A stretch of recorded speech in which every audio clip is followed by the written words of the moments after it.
अरे ठाणे शहरात आवाज गेला पाहिजे, सन्माननीय राजसाहेब ठाकरेंचा. धन्यवाद. आदरणीय राजसाहेब ठाकरे यांना वंदन करून बोलतो. खरं तर साहेब येणार असतील तर मला भाषणाला ना उभं राहायलाच भीती वाटते. कारण अर्ध लक्ष माझे मैदान भरण्यात असतं आणि दुसरं लक्ष असतं की साहेब येत आहेत, साहेबांची व्यवस्था, लोक पोचली की नाही, या सगळ्या गोष्टीत माझं अर्ध लक्ष असतं. पण आजचं भाषण माझ्या दृष्टीने खूप महत्त्वाचं आहे. आज मला बोलणं खूप महत्त्वाचं आहे. कारण 20 तारखेला निवडणूक आहे आणि ही शेवटची संधी आहे मला की व्यासपीठावरून मला ठाणेकरांना माझी बाजू मांडता येईल. आज सकाळी उठल्या उठल्या पेपर वाचताना मला एक सगळ्यात पहिली बातमी जी भेटली ती ब्राह्मण समाजाने संजय केळकर यांना जाहीर पाठिंबा दिला. मी बातमी वाचली आणि थोडासा डिस्टर्ब झालो. मी म्हटलं खरं तर हे ब्राह्मण समाज जो आहे ना हा प्रगत समाज आहे, सुशिक्षित लोकांचा समाज आहे, शिकलेली मुलं. ज्यावेळेला मी परदेशात फिरायला जातो त्यावेळेला अनेक आमच्या भास्कर कॉलनीतली हिंदू कॉलनीतली मुलं मला भेटतात. मी म्हटलं यार का यांना पाठिंबा दिला या लोकांनी, म्हणजे काय विचार केला असेल पाठिंबा देताना. मागची 15 वर्ष आमदार असलेला माणूस ज्या वेळेला मी ठाण्यातल्या विविध भागात फिरतो त्यावेळेला अनेक लोक सांगतात की आमदार साहेब आलेच नाही आहेत, आमदार साहेबांनी आमची कामच केली नाही आहेत. तरीसुद्धा जर ब्राह्मण समाजातील काही लोक जर यांना पाठिंबा देत असतील तर माझी त्यांना हात जोडून विनंती आहे की कृपया तुम्ही त्यांना खरं तर ते तुम्हाला वोट बँक समजतात की ही आमची वोट बँक आहे, ही कुठे जाणार आहे, हे आम्हालाच मतदान करणार आहेत. पाणी असो नसो, कचरा उचलला गेला असेल नसेल, हे आम्हालाच मतदान करणार. माझी ब्राह्मण समाजातल्या तरुणांना विनंती आहे, कृपया मतदान करताना तुम्ही तरी काम बघा आणि मतदान करा. तुम्ही सुज्ञ आहात, तुम्ही हुशार आहात, तुमचा कोणीतरी गैरफायदा घेतोय, वोट बँक म्हणून तुमचा वापर करतोय. हात जोडून विनंती आहे की तुमचा वापर होऊन देऊ नका. ही माझी त्यांना कळकळीची विनंती आहे. खरं तर मी मराठा समाजातून येतो आणि मी मराठा समाजातून येतो त्यावेळेला अनेक वेळेला मराठा समाजाची जी कामं असतात ती माझ्याकडनं होतात. मागच्या वेळेला मोर्चे निघाले, मोर्चानंतर ज्या काही गोष्टी घडल्या त्यावेळेला आमचे अनेक तरुण आतमध्ये होते. त्या तरुणांना बाहेर काढताना किंवा त्यांच्या कुटुंबांना सांभाळताना आम्ही अनेक गोष्टी केल्या. आता पहिला मला सकाळी पडलेला प्रश्न हाच होता की जर केळकरांना ब्राह्मण समाज पाठिंबा देत असेल तर बघूया मला पण माझा मराठा समाज माझ्या पाठीशी उभा राहतो की नाही. खरं तर या ठाण्यामध्ये 1,31,000 मराठा समाज आहे आणि जर त्यांनी ठरवलं 1,31,000 की आपल्याला आपला माणूस निवडून आणायचा आहे, काम करणारा माणूस निवडून आणायचा आहे, तर मला वाटतं हे शक्य आहे आणि ते करतील अशी अपेक्षा देखील मला आहे. काम करणाऱ्याच्या पाठी लोक उभी राहतात हे आमच्या सुनील खांबेंनी दाखवून दिलं. सुनील खांबे हे खरं तर कधी कोणाच्या अशा पाठिंबा बिठंब्याच्या झंझटीत पडत नाहीत. पण मी ज्या वेळेला ही सगळी निवडणुकीची प्रक्रिया सुरू झाली त्यावेळेला मी खांबे साहेबांना जाऊन भेटलो, ठाण्यातल्या विविध लोकांना भेटलो. मी जवळजवळ हजारच्या वरती ठाण्यातल्या आपल्या विविध क्षेत्रात काम करणाऱ्या लोकांना भेटलो आणि मी ज्यावेळेला सुनील खांबे साहेबांना भेटलो त्यावेळेला खांबे साहेब म्हणाले अरे असंही ठाण्यात तुझ्याशिवाय दुसरं काम करणारा तर आहे कोण, आणि काम करणाऱ्या मुलासोबत मी उभा राहणार. माझं अख्खं आयुष्य चळवळीत गेलं, त्यामुळे चळवळीतनंच एखादा आमदार व्हावा ही माझी इच्छा आहे आणि म्हणून सुनील खांबे साहेबांनी मला पाठिंबा दिला होता. मी त्यांच्या मनापासून आभार मानेन. आणि फक्त तेच नाही तर दलित समाजातील विविध घटकांनी मला पाठिंबा दिला आणि त्या सर्व तरुणांचं मत आहे की दादा आला तर दादा नक्की आमच्यासाठी काहीतरी करीन आणि त्यांनी जो माझ्यावर विश्वास ठेवला आहे त्या विश्वासाला मी कधीही तडा जाऊ देणार नाही एवढं खात्रीने सांगतो. दुपारी मी एका जैन समाजाच्या कार्यक्रमाला गेलो होतो. आमची काय नाव तिचं, आमची जैन समाजाची एक मुलगी आहे, ती मला बळजबरी घेऊन गेली. बोली दादा जायचं आहे, मला माहीत नाही. डिंपल 17 ती मला घेऊन गेली. तिथे एक धर्मगुरू होते, मी त्यांना भेटलो, त्यांच्या पाया पडलो आणि त्यांनी मला आशीर्वाद देताना एक गोष्ट सांगितली की तुम्ही आता उमेदवार आहात आणि उमेदवार म्हणून तुम्ही लोकांची कामं केली पाहिजेत, लोकांच्या अपेक्षा पूर्ण केल्या पाहिजेत, लोकांनी तुमच्याकडे आलं पाहिजेत आणि लोकांची उत्तम कामं तुमच्याकडनं व्हावेत असा माझा तुम्हाला आशीर्वाद आहे. मी ज्या वेळेला माईक हातात घेतलं त्यावेळेला मी त्यांना म्हटलं गुरुजी तुमचा हा आशीर्वाद मी माझ्यासोबत घेतो आणि जर माझ्याकडनं तुमची अपेक्षा पूर्ण झाली नाही तर पुढच्या वेळेला मी निवडणूक लढणार नाही हा शब्द मी तुम्हाला इथनं देतो. कारण मला काम करायला आवडतं, काम करताना अनेक लोक माझ्याकडे येतात, त्या विविध लोकांच्या प्रश्नांवर मला काम करायला आवडतं. आज खरं तर मला आनंद आहे, 2019ची निवडणूक आणि 2024ची निवडणूक माझ्यासाठी खूप वेगळी आहे. 2019ला ज्यावेळेला मी निवडणूक लढत होतो त्यावेळेला मला फक्त 21 दिवस मिळाले होते. मला चांगलं आठवतंय की मी आणि अभिजित पंचे साहेब आम्ही दोघं गोवा एअरपोर्टला होतो आणि मला सन्माननीय राजसाहेबांचा फोन आला आणि मला साहेबांनी सांगितलं, काय रे कुठे आहेस तू? मी म्हटलं, साहेब आम्ही सगळे गोव्याला आलोय. बोले का? मी म्हटलं, साहेब आपण अशी निवडणूक लढत नाही आहे, अनेक लोक मला सतत फोन करत आहेत, आमच्याकडे ये. सो मी निघालो आणि इकडे आलो. मला बोले, नाही तू उद्या सकाळी पहिला परत घरी ये. मी दुसऱ्या दिवशी सकाळी साहेबांकडे गेलो, साहेबांना भेटलो. साहेब म्हणाले आपल्याला निवडणूक लढायची आहे. मी म्हटलं, साहेब परवा फॉर्म भरायचा पहिला दिवस आहे आणि माझी कुठल्याच प्रकारची तयारी नाही आहे. साहेब म्हणाले मला माहीत नाही, तुला लढायचं आहे. साहेबांचा आदेश हा माझ्यासाठी नेहमीच देवाने दिलेल्या आदेशासारखा असतो. सो मी तो आदेश घेतला, बाहेर पडलो. माझा लहान भाऊ आहे राज, त्याला मी फोन केला. राजला बोला, ते इन्कम टॅक्स घरचे टॅक्स बिग जे काय बाकी आहेत ते तू भर, बाकीचं मी बघतो. बाहेर आलो, रवी मोरेंना फोन केला, आमच्या सगळ्या टीमला फोन केला आणि कामाला सुरुवात केली. आम्हाला मोजून 21 दिवस मिळाले होते त्यावेळेला आणि 21 दिवसात मला 75,000 मतं मिळाली होती. त्यात अनेक लोकांचा मला आशीर्वाद मिळाला होता. त्यात काँग्रेसचेही अनेक लोकांनी मला मदत केली, राष्ट्रवादीच्या लोकांनी मला मदत केली, पण काम केलं होतं आणि त्या लोकांनाही लोकांकडे मतं मागताना बिलकुल कुठल्याही प्रकारची कुचराई वाटली नाही. काम करणारा पोरगा आहे, मतदान दिलं पाहिजे होतं, दिलं. पण त्या दरम्यान ज्यावेळेला मी घोडबंदर पट्ट्यात जात होतो, खरं तर आपलं ठाणं हे इकडे आणि एक मोठं ठाणं उभं राहिलंय, जे नवीन ठाणं आपण ज्याला बोलू शकतो, ते घोडबंदरला आहे. आणि घोडबंदरला ज्यावेळेला मी प्रचाराला जात होतो त्यावेळेला तसा मी चेहरा नवीन होतो आणि तिथल्या सोसायट्यांसाठी पण मी नवीन होतो. सो ज्या वेळेला आम्ही सोसायट्यांमध्ये जायचो त्यावेळेला आम्हाला वेळ मिळत नव्हती, आमची बाजू मांडता येत नव्हती. एका सोसायटीच्या मिटिंगला मी गेलो होतो आणि मला काल माझा अमोल मथुरे नावाचा मित्र आहे तो भेटला होता आणि अमोल मथुरे नाही आमचे समीर गुप्ते मला भेटले होते, माझ्या बरोबर होते. आणि समीर गुप्तेने मला सांगितलं की त्यावेळेला आम्ही त्या मिटिंगला गेलो त्यावेळेला त्या मिटिंगची सगळा हॉल भरला होता आणि माझ्या आधी केळकर तिथे येणार होते. केळकर आले नाहीत आणि अर्धा तास झाला, मग त्यांनी मला बोलवलं. मी गेल्याच्या नंतर त्यातले जवळजवळ 80% लोक हे हॉलमधनं बाहेर पडले आणि 15-20 लोक माझ्यासमोर बसली होती. मी त्यांच्यासमोर माझी बाजू मांडली आणि निघून गेलो. ह्या वर्षी ज्यावेळेला मी त्यांच्याकडे गेलो त्यावेळेला तो हॉल खचाखच भरला होता आणि मी ज्यावेळेला बाहेर पडत होतो त्यावेळेला ते अविनाश जाधव आगे बढो हम तुम्हारे साथ आहे अशा घोषणा देत होते. सो मला असं वाटतं गेल्या वर्षी ज्या लोकांनी मला नाकारलं होतं त्यांनी माझं कोविडचं काम पाहिलं असेल. खरं तर मला आनंद आहे की ह्या व्यासपीठावर त्यातले अनेक लोक माझ्यासमोर बसले जे निलकंठमधनं आलेले आहेत, हाईड पार्कमधनं आलेले आहेत, ठाण्यातल्या विविध मोठ्या सोसायट्यांचे मेंबर्स आज इथे माझ्याकडे आलेले आहेत. यांचा आशीर्वाद माझ्या पाठीशी आहे, त्यामुळे काही काळजी करण्यासारखं नाही आहे. ठाण्यात कोणी कितीही म्हणो की लढाई टफ आहे, कट टू कट जाणार आहे, असं होणार आहे तसं होणार आहे, मी तुम्हाला सगळ्यांना खात्रीने सांगतो 96,000च्या खाली एकही मत मी घेणार नाही. ज्या वेळेला मी ठाण्यात फिरतो ना, अरे हे भाजप हा पक्ष आहे ना, हा नॅरेटिव्हवर चालतो. हा एक नॅरेटिव्ह असलेला पक्ष आहे. तो एक नॅरेटिव्ह तयार करतो आणि तो लोकांमध्ये सोडतो. गेल्या वर्षी त्याने एक नॅरेटिव्ह तयार केला होता आणि तो नॅरेटिव्ह असा होता, किती काय झालं तरी अविनाश जाधव 20,000च्या वर जाणार नाही.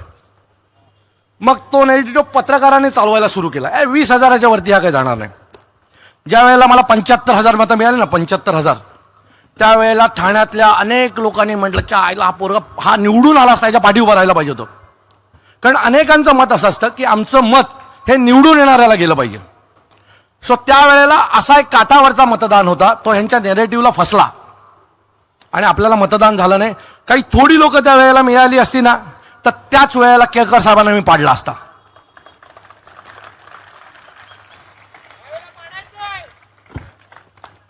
मी तुम्हाला माझ्या निवडणुकीच्या आता या प्रचारात आलेले अनुभव सांगतो. ठाण्यातल्या विविध सोसायट्यांमध्ये मी ज्यावेळेला जात होतो त्यांचे विविध प्रश्न आहेत आणि मला असं वाटतं की ठाण्यातल्या सोसायट्यांचा सगळ्यात मोठा जर काही प्रश्न असेल तर ओसी आणि डीम कन्व्हेन्सचा विषय.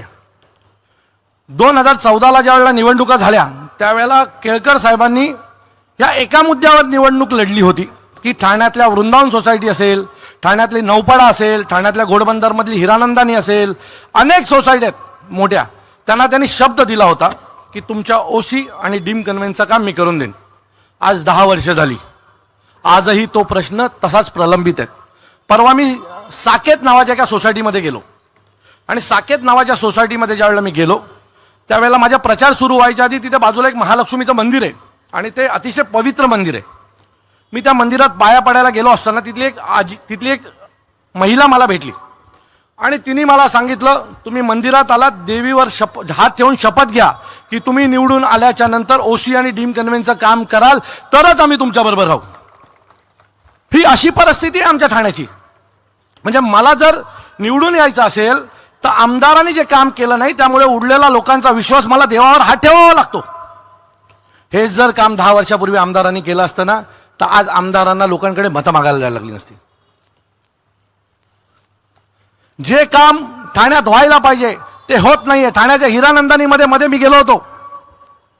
मला एक फोन आला, आमच्या रवी मोरेंनी फोन केला की अशी अशी घटना घडली आहे, हिरानंदानीला जायचंय. मी ताबडतोब हिरानंदानीला गेलो. तिथे प्रत्येक सोसायटीच्या बाहेर ब्रह्मांड आणि हिरानंदानीला 25 डबे पडले होते कचऱ्याचे आणि पूर्ण ते भरलं होतं. मी त्यावेळेला ताबडतोब आयुक्तांना फोन केला. म्हणलं, आयुक्त साहेब असं असं घडलंय, हा कचरा उचलला गेला पाहिजे. एक तर तुम्ही उचला किंवा मी उचलतो. तुम्ही उचललात तो डम्पिंगला जाईल, मी उचलला तर तुमच्या घराबाहेर येईल. तुम्ही ठरवा काय करायचं ते. या एका वाक्याचा उपयोग असा झाला की रात्री 1:30 वाजेपर्यंत कचरा उचलायचं काम चालू होतं आणि त्याच्यानंतर आज जवळजवळ महिना झाला एकही डबा कचऱ्याचा रस्त्यावर उभा नाही आहे. सो माझ्या एका वाक्यात जर हे काम झालं तर हे तुम्ही आमदार आहात, तुमचंच सरकार आहे, केंद्रात पण आणि राज्यात पण तुमचं ऐकत नाहीयेत असं तुमचं मत आहे की तुम्हाला काम नाही करायचं, तुम्ही वेळ देत नाहीयेत. मी ठाणेकरांना कळकळीची विनंती करतो की मतदान करणार असाल तर विचार करून करा. तुम्ही कोणाची वोट बँक नाहीत आणि जर तुम्हाला कोणी वोट बँक म्हणत असेल तर तो तुम्हाला गृहीत धरतोय. कधीतरी काम करणाऱ्या मुलांना संधी देणार आहात की नाही? की पक्ष बघणार, चिन्ह बघणार, किती दिवस हे चालणार? काही वर्षापूर्वी, एक 20-25 वर्षापूर्वी असं असायचं की अपक्ष नगरसेवक निवडून येण्याची संख्या जास्त असायची, कारण तिथले स्थानिक लोक जी आहेत ती चांगलं काम करणाऱ्या मुलाच्या सोबत उभं राहायची. मग त्याला पर्याय म्हणून या लोकांनी पॅनल सिस्टीम आणली आणि पॅनल सिस्टीममुळे चांगले काम करणारी मुलं प्रवाहातनं बाहेरच पडली. खरं तर मी निवडून आल्याच्या नंतर जर मला काय काम करायचं त्यातलं एक काम हे आहे की मला ना कॉलेजच्या निवडणुका सुरू करायच्यात. आणि कॉलेजच्या निवडणुका मला यासाठी सुरू करायच्यात की आम्ही ज्यावेळेला कॉलेजला होतो त्यावेळेला कॉलेजमध्ये निवडणुका व्हायच्या, GHच्या निवडणुका व्हायच्या आणि त्या निवडणुकीसाठी आमचं प्लॅनिंग चालू असायचं की ह्याला हे करायचं, ह्याला टार्गेट करायचं, ह्याला पकडायचं, ह्याला फोडायचं, हे सगळं असायचं. किंवा कशा प्रकारचे कल्चरल कार्यक्रम कॉलेजमध्ये झाले पाहिजे याच्यावर आमचं डिस्कशन असायचं. आता संध्याकाळी 6 वाजल्यावर आमच्या कॉलेजची पोरं कुठे बसायचं, कुठल्या पबला जायचं, कुठे फिरायला जायचं याच्यावर डिस्कशन होतं. आणि त्याच्यामुळे एक पिढी राजकारणात आलीच नाही आणि ती पिढी न आल्यामुळे राजकारणात नेपोटिझम आलं.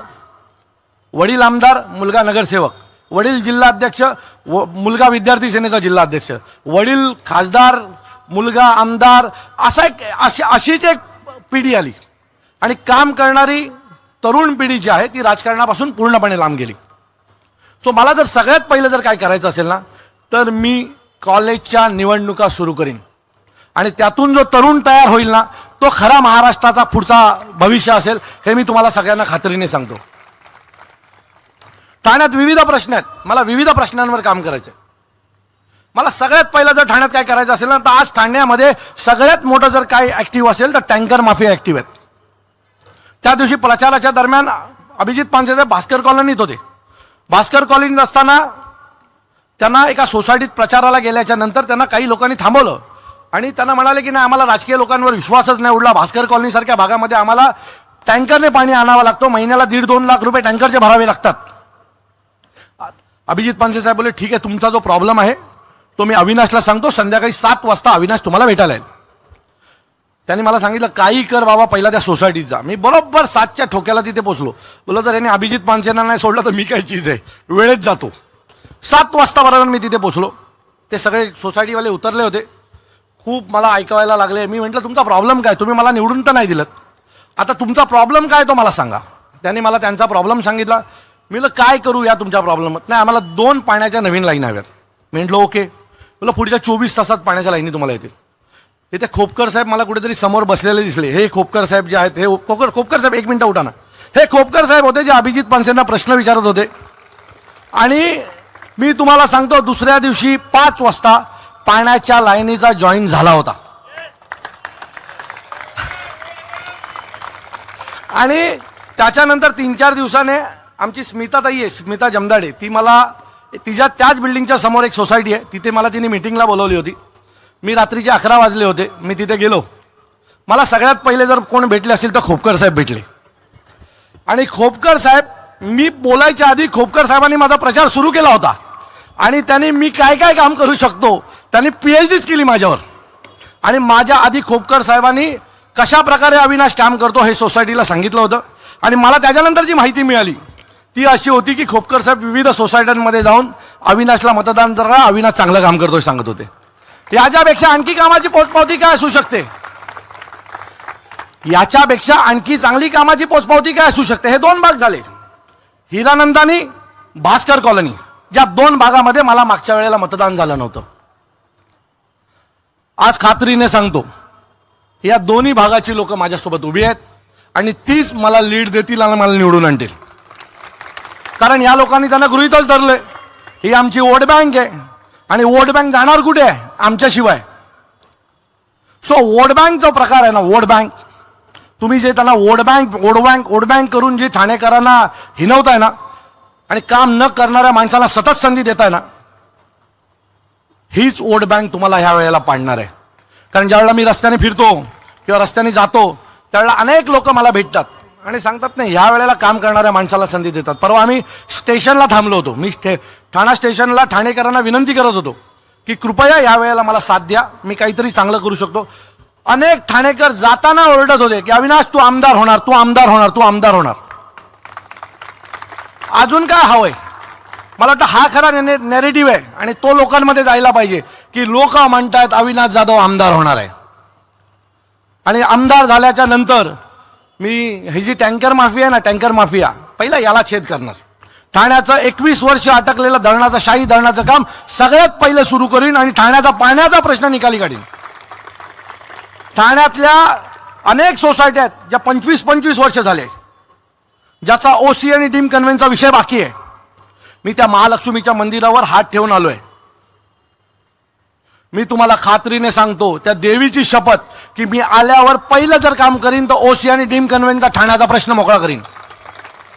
आणि कुठलीच गोष्ट अशक्य नाही आहे. जर बिल्डिंग बनली आहे, तुम्ही तिला CC दिली आहे, तर OC आणि डीम कन्व्हेन्स पण झालं पाहिजे. सो जे सोपं काम आहे ते मी माझ्या पद्धतीने आणखी सोपं करीन.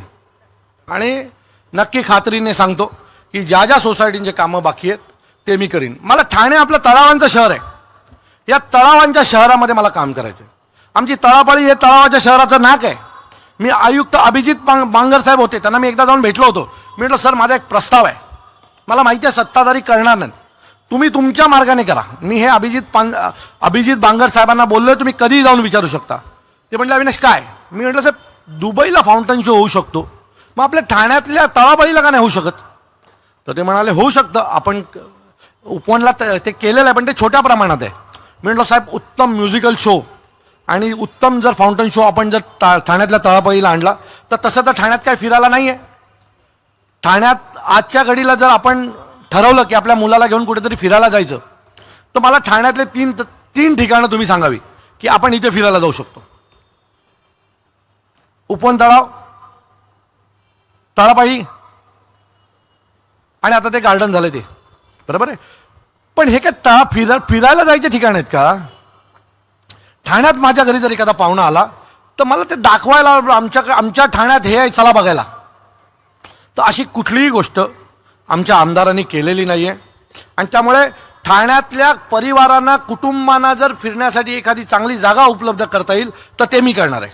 आणि त्याच्यासाठी तळापाळीला उत्तम फाउंटन शो, जो दुबईपेक्षा उत्तम असेल असा शो मी सुरू करणार आहे. आणि हे माझं तुम्हाला वचन आहे. मी मध्ये माझे एक मित्र आहेत पत्रकार, त्यांना भेटायला गेलो होतो आणि त्यांना मी अशा अनेकांना भेटलो. अनेकांशी बोलत असताना त्यांनी विचारलं काय करावं.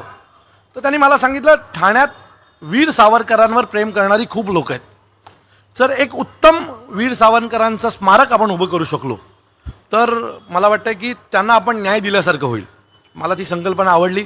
मी अभिजित पानसे साहेबांशी डिस्कस केलं. आम्ही त्याला थोडं मॉडिफाय केलं. बोललो आपण फक्त स्मारक नाही बांधायचं, ते स्मारक पुस्तकांचं असेल, त्यांचे विचार हे पुढच्या पिढीला कळले पाहिजेत. आणि आम्ही त्याची एक पोस्ट बनवली आणि ती पोस्ट फेसबुकला टाकली. फेसबुकला टाकल्याच्या नंतर एक 1.5-2 तासाने मला आपल्या ठाण्यातल्या सरोवर दर्शनमध्ये राहणाऱ्या एक ज्येष्ठ नागरिक आहेत, आता मला त्यांचं नाव आठवत नाही, पण आमच्या प्रितेश त्यांच्याकडे जाऊन आला. त्यांनी मला फोन केला आणि मला बोलला, अरे अविनाश, आम्ही 4 जण आहोत आणि आम्ही तुझी ती पोस्ट पाहिली, आम्हाला ती तुमची संकल्पना खूप आवडली, आम्हाला चौघांनाही तुला 500 रुपये द्यायचे त्या कामाची सुरुवात करण्यासाठी. मला वाटतं ही लोकभावना आहे. लोकांना काय हवंय हे ह्यातून कळतं. सो जे लोकांना हवंय ते आपण जर लोकांना दिलं तर मला वाटतं की लोकांचं समाधान होईल की मी एका उत्तम नेत्याला निवडून दिलेलं आहे. आणि त्यासाठी मी अहोरात्र प्रयत्न करीन.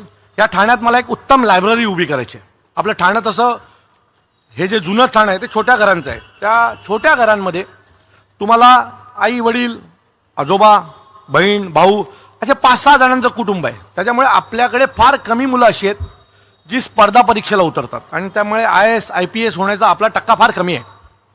सो माझी इच्छा आहे की ठाण्यात 1000 मुलं एका वेळेला चांगल्या माहोलमध्ये अभ्यास करतील अशी उत्तम इंटरनॅशनल दर्जाची अभ्यासिका उभी करायची आहे. आणि ती अभ्यासिका उभी करण्यासाठी तुम्ही मला मतदान करा. मी तुम्हाला तुमच्या भविष्यात मुलांच्या भविष्यासाठी एक उत्तम अभ्यासिका ठाण्यात सुरू करीन. मी डॉक्टर बेडेकरांना भेटलो होतो. बाजूला आपले डॉक्टर बेडेकर, ज्यांचं बेडेकर हॉस्पिटल आहे, बेडेकर कॉलेज आहे. मी त्यांना भेटलो होतो. बोललो, डॉक्टर साहेब, तुमची काय इच्छा आहे की आपल्या ठाण्यात काय असावं? तर ते म्हणाले, अविनाश, माझी अशी इच्छा आहे की ठाण्यात एक उत्तम संग्रहालय असावं ज्यात विविध गोष्टी असतील. ठाण्यातल्या तरुणांना ठाणं कळलं पाहिजे, छत्रपती शिवाजी महाराज कळले पाहिजेत, आपले जे जे राजे होते ते त्यांना कळले पाहिजेत. आपल्याला आपला इतिहास बघायला रायगडावर न जाता तो इतिहास आपल्याला आपल्या संग्रहालयातनं दिसलं पाहिजे. मला संकल्पना खूप आवडली. मी त्यांना शब्द दिला, मी आमदार झालो तर हे काम देखील नक्की करीन की ठाण्याच्या पुढच्या पिढीला आपला इतिहास कळला पाहिजे. इतिहास आणि भूगोल जाणवण्यासाठी एक उत्तम मी संग्रहालय उभं करीन. हे देखील मी तुम्हाला आज वचन देतो. ठाण्यात मला खूप काम करायचं आहे. ठाण्यातल्या विविध गोष्टींवर मला काम करायचं आहे. खरं तर मला माहीत नाही माझी काय भीती आहे, काय चाललंय ठाण्यात कळतच नाही. रोज संजय केळकरांच्या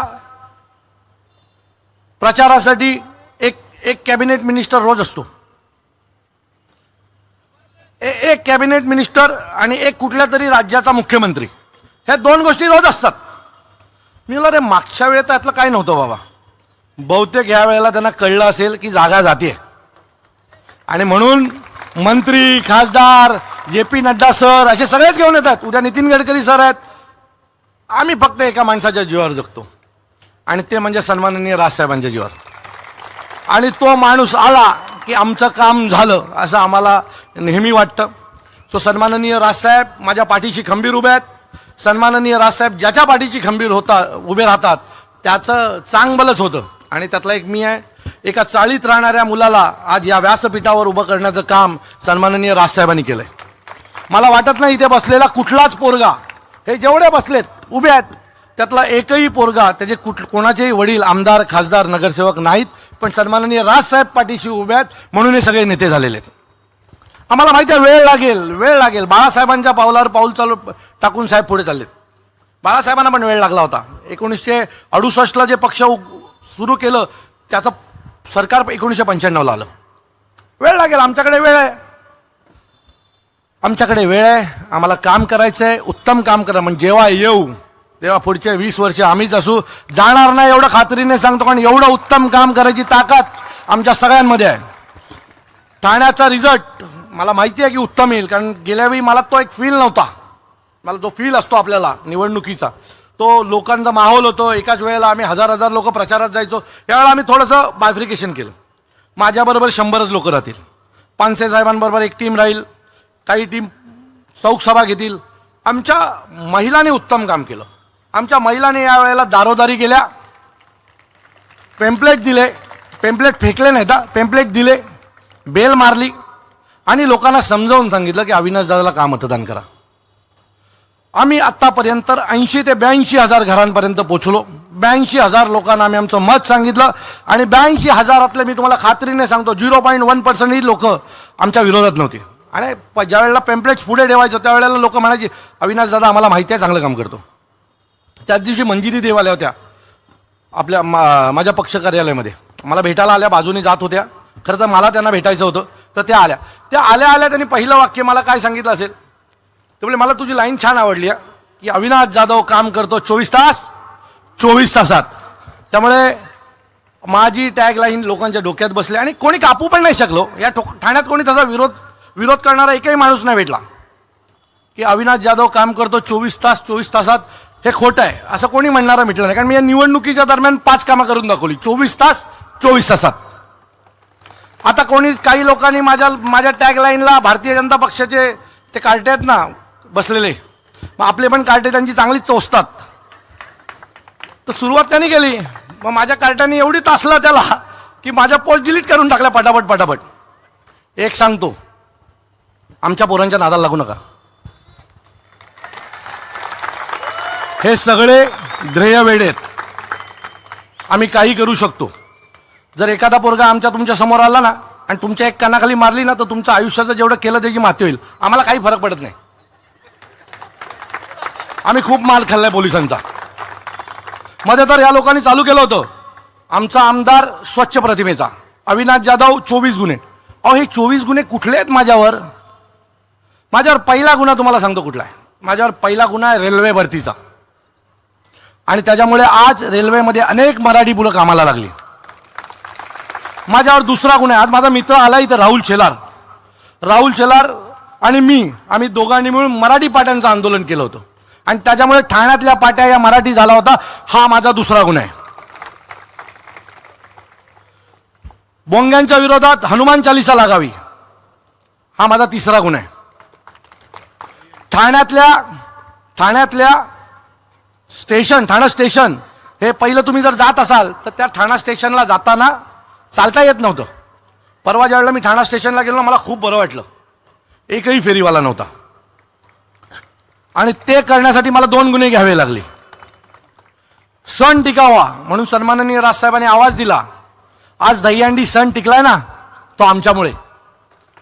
आता अनेक मंडळं वेगवेगळ्या लोकांच्या टी शर्टवर फोटो घालून फिरतात, पण ते ज्या वेळेला दहीहंडी सण टिकायचा होता ना त्यावेळेला सगळे गायब होते.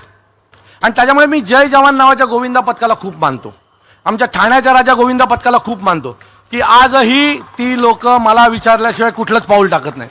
कारण त्यांचं एक नेहमी मत आहे की हा सण 2 माणसांमुळे टिकला, एक राजसाहेब ठाकरे आणि अविनाश जाधव आणि अभिजित पानसे. सो हेही तर ठाण्यातली तरुण पिढी माझ्यासोबत या निवडणुकीला उभी राहील. माझ्यावर पुढचा गुन्हा जो आहे ना तो गुन्हा खूप मला घेताना खूप बरं वाटलं होतं आणि तो गुन्हा होता टोल नाका आंदोलन. टोल नाके बंद व्हावेत यासाठी मी 12 गुन्हे घेतले. मी म्हणजे माझ्या सगळ्या सहकार्याने घेतले. पण ज्या वेळेला मी आता प्रचाराला जातो ना, एका सोसायटीमध्ये गेलो होतो, प्रचार करत होतो आणि प्रचारादरम्यान मी काय काय कामं केली ती सगळी सांगितली.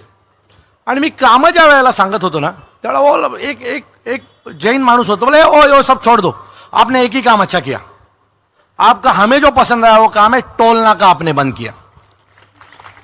क्योंकि बोलता है रोज सवेरे मैं जाता था मुंबई जाते समय सबसे पहला मेरा काम था लाइन में खड़ा रहो, फिर गाड़ी आगे जाएगी तो मेरा फास्ट ट्रैक से पैसा कट होता था. अगर पैसा नहीं कट हो गया तो मैं डबल पैसा उनको देता था. आगे जाता था और फिर मुझे मैसेज आता था मेरा पैसा कट हो गया. मैं फिर वापस घूम के आता था, वापस उनसे झगड़ा करता था, फिर वापस जाता था. ये बोला इससे पूरा ठाणा थक गया था. सो त्याच्यासाठी मी घेतलेला तो गुन्हा. आणि मला आश्चर्य आहे की टोल नाका बंद व्हावा यासाठी आम्ही अनेक आंदोलनं केली. माझं बायपास झालं होतं आणि माझं बायपास झाल्याच्या नंतर 2 महिन्यांनी एक बातमी आली की 5 रुपयाने टोल वाढणार आहे. मी म्हटलं अरे आम्ही आयुष्यभर गुन्हे घेतले टोल नाके बंद व्हावेत म्हणून आणि 5 रुपयाने टोल वाढतोय. मी आणि माझ्या सर्व सहकाऱ्यांनी ठरवलं आपण उपोषणाला बसायचं, आवाज उठवायचा. आम्ही उपोषणाला बसलो. सन्माननीय राजसाहेबांनी त्या उपोषणाची दखल घेतली. ठाण्यातल्या अनेक ठाणेकरांना घेऊन ते मुख्यमंत्र्यांकडे गेले. मुख्यमंत्र्यांकडनं वचन घेतलं. त्यांचे मंत्री आमच्या घरी आले. त्यांनी तिथे प्रेस कॉन्फरन्स घेऊन सांगितलं की आम्ही याच्यावर लवकरच निर्णय घेऊ. त्याच वेळेला साहेबांनी मला थोडीशी हिंट दिली होती, अविनाश काहीतरी चांगला निर्णय येईल, जरा थांब, थोडा वेळ लागेल पण चांगला निर्णय येईल. तो निर्णय आत्ता आला निवडणुकीच्या तोंडावर. आणि लाडू वाटत होते संजय केळकर. आई शपथ, फोटो बघा लागलेत, लाडू वाटतात संजय केळकर. मी म्हंटल ह्या माणसाचा काय संबंध? तर ते म्हणाले मी पत्रव्यवहार केला होता. मग तुम्ही पत्रव्यवहार ओसीसाठी पण केला होता, तो डीम कन्व्हेन्ससाठी पण केला होता, तो का नाही झाला? स्वच्छ प्रतिमेच्या नावाखाली खोटं बोलायचं. अहो आत्ताच मी तुम्हाला एक सगळ्यांना शब्द देतो, केळकर निवडून येणार नाही ते खात्रीने सांगतो, पण चुकून निवडून आले तर पुढच्या वर्षभरात मी पोटनिवडणुकी लावेन. कारण स्वच्छ चेहऱ्याच्या माणसाने ॲफिडेव्हिट खोटं दिलंय, ॲफिडेव्हिट खोटं दिलंय. सो अशाच स्वच्छ चरित्राची लोक हवेत की आम्ही काम करणारी लोक आहोत, ज्याने सगळी कामं ही सगळे घेतलेले गुन्हे समाजासाठी आहेत. मध्ये एक मुंबईमध्ये एका मुलीला अटक करून ठेवलं होतं. त्यावेळेला मी इथनं तिथे गेलो, माझ्यावर खोटा गुन्हा दाखल करण्यात आला, अनेक प्रेसला बातम्या देण्यात आल्या. त्या शेवटी ती मुलगी समोर आली आणि ती मुलगी बोलली, दादा मुझे बचाने को आए थे, ये दादा के बारे में ये सब बोल रहे हो झूठ है. हे बातम्या हे ना गुन्हे दाखल केले माझ्यावर, खोटे गुन्हे दाखल करतात. मागच्या वेळेला त्या सिस्टर्स कोविडच्या काळात 700 सिस्टर्स एकाच दिवशी 700 सिस्टरना कामावरनं काढून टाकलं. अरे बोलायचं नाही, 700 मुली उघड्यावर पडल्या. ज्या मुलींनी स्वतःच्या आयुष्याचा विचार नाही केला, स्वतःच्या जीवाचा विचार नाही केला, कुटुंबाचा विचार नाही केला, त्यांच्यासाठी मी आंदोलन केलं. मला 5 दिवस जेलला पाठवलं.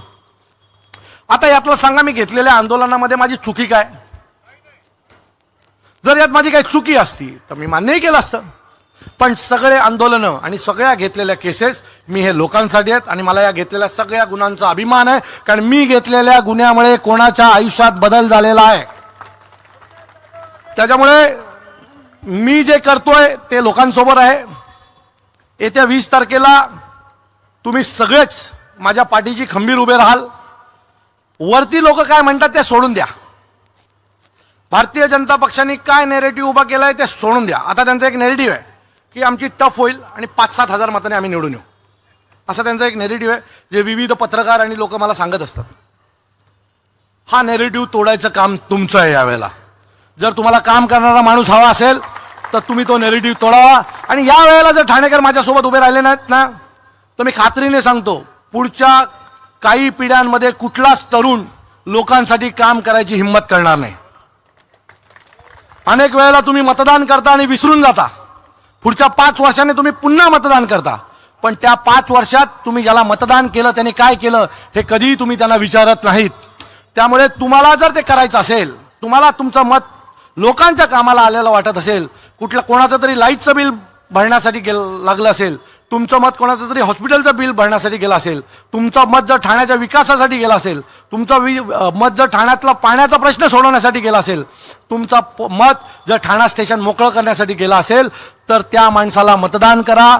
मी वोट बँक नावाची जी गोष्ट आहे, जी भारतीय जनता पक्षाने ज्याला वोट बँक म्हणून ज्याला नाव दिलंय, त्या वोट बँकला हात जोडून विनंती करतो की कृपया वोट बँक हा शब्द तुमच्या आयुष्यातनं मिटवा आणि तुम्ही काम करणाऱ्या मुलाला मतदान करता हे ठाण्याला नाही तर संपूर्ण भारताला दाखवून द्या. येत्या 20 तारखेला मला मतदान करा आणि येत्या 23 तारखेपासून मला तुमच्या कामात रुजू करून घ्या, एवढंच एक आवाहन करतो आणि थांबतो. जय हिंद, जय महाराष्ट्र.